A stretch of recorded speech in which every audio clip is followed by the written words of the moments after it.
یہ کہتے ہیں ایک ایتھیسٹ ہے جس کو ملحد بھی کہتے ہیں، بے دین بھی کہتے ہیں، جو خدا کے وجود کے منکر ہوتے ہیں۔ یہ کہتے ہیں انہوں نے کہا کہ کوئی اس کا جواب نہیں دے سکتا، اور یہ کوئی سوشل میڈیا پہ کہا ہوگا، تو اس بھائی نے مجھے بھیجا کہ اللہ نے فرشتے سے کس زبان میں کلام کیا تھا اور کیسے کلام فرمایا۔ یہ کہتے ہیں اگر کلام کیا ہوتا نا اللہ نے تو تمام مسلمانوں کو معلوم ہوتا، لیکن انہیں کوئی یہ بات معلوم ہی نہیں ہے۔ دیکھیں یہ بات کہنے والا بالکل ایسا ہی ہے جیسے آپ کسی مکینک کے پاس جائیں اور کہیں یہ گاڑی ہے، یہ ہینڈل ہے، یہ ٹائر ہے، یہ پیٹرول ہے، یہ فلاں چیز ہے، تمہیں تو ابھی تک معلوم ہی نہیں تھا۔ وکیل کے پاس جائیں، اس کے مختلف جو وکالت کی اس سے متعلق چیزیں بول کے کہیں تمہیں تو معلوم ہی نہیں تھا۔ ارے بھائی یہ دعویٰ کرنے سے پہلے کہ تمہیں معلوم نہیں تھا کہ مسلمانوں کے آپ نے تعلیم کی اسٹڈی کی ہے، علماء سے رابطہ کیا ہے، چند ایک بیچارے عوام سے پوچھ لیا ہوگا، ان کو نہیں پتہ چلا ہوگا، ورنہ ہمارے علماء نے واضح طور پہ اس کے جوابات بہت پہلے دے دیے ہیں۔ اللہ تبارک و تعالیٰ کا پہلی بات یاد رکھیے کہ لیسا کمثلہ شیء، اللہ نے اپنے بارے میں بیان فرمایا کہ اللہ کی مثل کوئی شے نہیں ہے، کوئی شے اللہ کی مثل نہیں ہے، کوئی اللہ کسی شے کی مثل نہیں ہے۔ لہٰذا ہمارا کلام جو ہوتا ہے یہ الفاظ کی شکل میں ہوتا ہے اور اس کی آواز ہوتی ہے، جبکہ اللہ تبارک و تعالیٰ کا کلام آواز اور الفاظ کی قید سے پاک و صاف ہے۔ یہ ایک بات تو پہلے یاد رکھیں۔ اب جب اللہ تعالیٰ فرشتوں سے کلام فرماتا ہے یا حضرت موسیٰ علیہ السلام کو باقاعدہ اللہ تعالیٰ نے ہم کلامی کا شرف بخشا، یا میرے آقا صلی اللہ علیہ وسلم سفر معراج پر اللہ کی بارگاہ میں پہنچے اور وہاں براہ راست ہم کلامی کا شرف حاصل ہوا، تو یہ یاد رکھیں پہلی بات تو یہ کہ اللہ تبارک و تعالیٰ ہر ایک سے اس زبان میں کلام فرماتا ہے، یا جیسے الہام فرمایا جو اس کی زبان ہے۔ اگر یہ تو کنفرم ہے کہ انبیاء علیہ السلام کو اللہ نے وحی فرمائی، جو کبھی جبریل امین کے ذریعے ہوتی، کبھی خواب دکھائے جاتے، اور کبھی دل میں الہام القاء فرمایا جاتا، جیسے خیال ڈال دیا ایک دم۔ اور چونکہ انبیاء علیہ السلام معصوم ہوتے ہیں، ان کا قلب ہر قسم کے شیطانی اثرات کو قبول کرنے سے پاک و صاف ہوتا ہے، اس لیے وہ جو اچھا خیال ہے، جو پیغام ہے، جو حکم ہے، وہ اللہ کی طرف سے ہی ہوتا ہے۔ اللہ تعالیٰ حکیم مطلق ہے، اسی زبان میں کلام کرے گا جس میں وہ ہے۔ اچھا اب کلام اس کا جب آواز سے پاک و صاف ہے، الفاظ کی قید سے پاک و صاف ہے، تو کیسے ہوتا ہے؟ ایک تو میں نے بتا دیا، دو اس کے معاملات ہوتے ہیں۔ ایک تو یہ کہ اللہ تعالیٰ کسی چیز پر تجلی فرماتا ہے، اور وہ اللہ تعالیٰ کے کلام کی حکایت، یعنی اللہ تعالیٰ اس کے اندر گویا کہ اپنے کلام کو ودیعت فرما دیتا ہے، اور وہ پھر اللہ تعالیٰ کے کلام کو ایسے بیان کرتا ہے جیسے متکلم کر رہا ہوتا ہے۔ جیسے حضرت موسیٰ علیہ السلام جب اللہ تعالیٰ پہلی مرتبہ جب آگ لینے گئے تو درخت نے کہا کہ میں تیرا رب ہوں، میں اللہ ہوں، تو وہ درخت نے کیا درخت ماذ اللہ تعالیٰ درخت کی شکل میں آ گیا تھا؟ نہیں، اس کا مطلب اللہ تعالیٰ نے اس درخت کو بولنے کی طاقت عطا فرمائی، قوت گویائی عطا فرمائی، اپنا کلام اس کو گویا کہ الہام فرمائے، یہ قدرت کامل ہے اللہ کی، اور اس نے اللہ کے کلام کو بیان کیا اور یہ کہا کہ میں اللہ ہوں، یعنی اللہ تعالیٰ گویا کہ بیان فرما رہا ہے لیکن درخت کے ذریعے۔ یہ ایسے ہی ہے جیسے میں آپ کو خط دوں اور میں آپ سے کہوں فلاں کے پاس جا کے جیسا لکھا ہے نا بس ویسا پڑھ کے سنا دو، اور اس میں نے یہ لکھا تھا میں آپ کو حکم دیتا ہوں کل یہ کام کریں، اب آپ نے جا کر یہی پڑھا، میں آپ کو حکم دیتا ہوں یہ کام کریں، تو آپ کہہ رہے ہیں کہ میں حکم دیتا ہوں یا میرا کلام آپ سنا رہے ہیں؟ اگرچہ کلام ایسا ہے، آپ کلمات وہ بیان کر رہے ہیں جو متکلم کے ہیں، کلام کرنے والے کے ہیں، لیکن وہ میرا کلام حکایت کرتے، اس کو حکایت کرنا کہتے ہیں، ایسی وہ درخت حکایت کرتے ہیں، ایسا ہوتا ہے۔ اور دوسرا ہے الہام،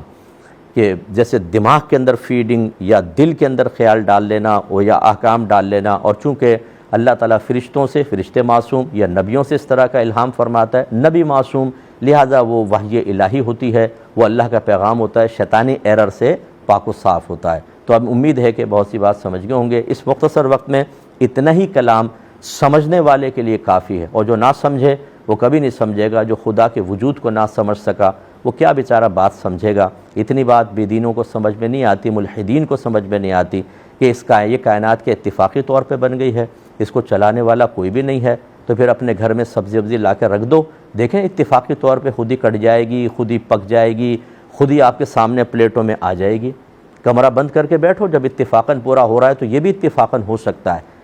اپنے جسم کے نظام کو ہی دیکھ لیں، اتنا پرفیکٹ نظام اللہ تبارک و تعالیٰ نے بنایا ہے، کس طرح باڈی ورک کرتی ہے، ایک ایک عضو اپنا ورک کر رہا ہے، کیا یہ بغیر کسی بنانے والے کے ہو سکتا ہے؟ لیکن جب عقل کے اوپر پردے پڑ جاتے ہیں تو انسان اس طرح کی دیکھی ہوئی چیزوں کو اس طریقے سے واضح طور پہ قدرت کاملہ ظاہر کرنے والی چیزوں کو نظر انداز کر کے اپنے آخرت کو برباد کرتا ہے۔ یاد رکھیں آخرت میں انجام بہت دردناک ہے، اللہ سمجھنے کی توفیق عطا فرمائے۔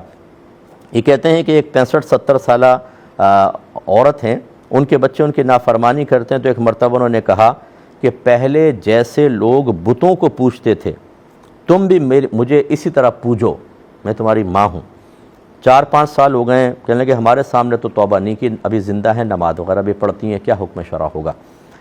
دیکھیں بالکل غلط خواہ ان خاتون نے، اگر تو وہ یہ کہنا چاہتی تھیں کہ جیسے وہ بتوں سے محبت کرتے ہیں تمہیں مجھ سے محبت کرنی چاہیے، میں تمہاری ماں ہوں، میرا ادب تعظیم کرنی چاہیے جیسے وہ بتوں کی تعظیم کرتے ہیں، چلیں کچھ گنجائش نکلتی۔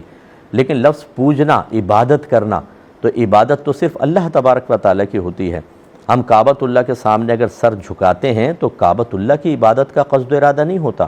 نہ کعبہ کو سجدہ کرنے کا ارادہ ہوتا ہے۔ یہ تو اللہ رسول کا حکم ہے کہ کعبہ کی طرف رخ کر کے سجدہ کرو، یا عین عمارت سامنے ہے تو اس کے سامنے سجدہ ریز ہو جاؤ، لیکن ہماری نیت اللہ کو سجدہ کرنے کی ہے، تو یہ شرک وغیرہ نہیں بنتا۔ تو اچھی طرح یاد رکھیں کہ اگر ماں بھی یہ کہے کہ میری عبادت کرو، مجھے پوجو، کیونکہ پوجنے کا مطلب عبادت کرنا، تو وہ کافرہ ہو جائیں گی اور دائرہ اسلام سے خارج ہوں گی۔ ہو سکتا ہے ان کا کوئی پیچھے صحیح مقصد ہو، لیکن الفاظ غلط ادا کیے، اور شریعت ظاہری الفاظ پر حکم لگاتی ہے۔ انتہائی دائرہ ادب میں جا کر ان کو پیار و محبت سے سمجھائیے کہ آپ تجدید ایمان کر لیں، تجدید نکاح کر لیں، ایسا نہ ہو پچھلے ساری زندگی کے اعمال برباد ہو جائیں۔ اور ڈانٹیے گا نہیں، زیادہ سختی نہیں کیجیے گا، کیونکہ یہ وہ اسٹیج ہوتا ہے، عمر کا ایسا اسٹیج ہوتا ہے جن میں اکثر آدمی غصے میں آ جاتا ہے، نصیحت اور ہدایت کو قبول نہیں کرتا اور کفر پر جم جاتا ہے۔ اس لیے بڑی حکمت کے ساتھ بہرحال لیکن ان کو سمجھانا چاہیے۔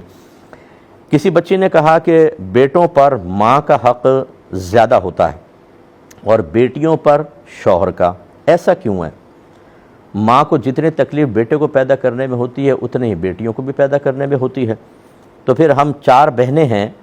اور بھائی وغیرہ کوئی نہیں ہے، اب ہمارے ماں باپ کہاں جائیں؟ جو مجھے سمجھ میں آیا وہ یہی ہوگا کہ شاید یہ بہنیں اپنی والدین کی خدمت کرنا چاہتی ہوں گی، تو شوہر کہتے ہوں گے کہ بھئی سب سے زیادہ حق شوہر کا ہے، تم اب ان کو چھوڑ دو۔ تو یہ بچی کے ذہن میں تھاٹس پیدا ہوئے جو انہوں نے ذکر کیا۔ بالترتیب لے لیتے ہیں، سب سے زیادہ حق بیٹوں پر ماں کا ہے، تو ماں پر، بیٹوں پر ہی نہیں، بیٹیوں پر اور بیٹوں پر دونوں کا پر ماں کا حق باپ سے 3 گنا زیادہ ہے۔ پہلی بات ہے کہ تصحیح کر لیں کہ جب یہ کہا گیا کہ ماں کا حق زیادہ ہے تو اس کا مطلب کیا ہوتا ہے کہ اگر ماں اور باپ کے حقوق کو آپ مقابل رکھیں تو پھر یہ ہوگا کہ ماں کا حق والد سے 3 گنا زیادہ ہے۔ پہلی بات تو یہ یاد رکھیں، اس میں بیٹا بھی برابر ہے، بیٹی بھی برابر ہے۔ مثلا اگر آپ غیر شادی شدہ ہیں، غیر شادی شدہ، تو یاد رکھیں بیٹا بیٹی دونوں کے اوپر ماں سے، باپ سے زیادہ ماں کا حق ہے اور 3 گنا زیادہ ہے۔ ہاں تعظیم والد کی زیادہ ہوگی، ایک بات تو یہ ہو گئی۔ دوسری بات یہ ہے کہ نبی کریم صلی اللہ علیہ وسلم نے ارشاد فرمایا کہ عورت پر سب سے زیادہ حق اس کے ماں باپ کا ہوتا ہے، لیکن جب شادی ہو جائے تو سب سے زیادہ حق شوہر کا ہوتا ہے۔ اس کا مطلب یہ ہوا کہ ماں کا حق اگر باپ کے مقابل دیکھیں اب بھی بیٹیوں کے لیے 3 گنا زیادہ ہی ہے باپ سے، اور وہ حق ختم نہیں ہوتا، لیکن جب شادی ہو جاتی ہے تو پھر شریعت نے شوہر کی طرف زیادہ متوجہ ہونے کا حکم دیا ہے۔ لہذا اس کا مطلب یہ ہوا کہ شوہر ایک الگ ایک کردار آ گیا، اس کا اپنا حق ہو گیا، لیکن اس کی وجہ سے ماں کے اور باپ کے حقوق تو سلب نہیں ہوئے۔ اسی لیے آپ نے مسئلہ یہاں سنا ہوگا کہ اگر ماں باپ محتاج ہوں تو تمام بچوں پر ان کی کفالت کرنا واجب ہے، چاہے لڑکے ہوں چاہے لڑکیاں ہوں۔ اپنے اپنے حسب استطاعت ان کا نان نفقہ یعنی رہائش، کھانا پینا، لباس سب کو ملا کر دینا ہوگا۔ ہاں کوئی ایک بیٹا کرنا چاہے کر سکتا ہے، لیکن واجب ہے کہ سب بہن اور بھائی مل کر اپنے ماں باپ کی کفالت کریں۔ اگر ماں باپ کا حق بالکل ساقط ہو جاتا شوہر کے حق کی وجہ سے تو بتائیے شریعت نے ایسا کیوں کہا؟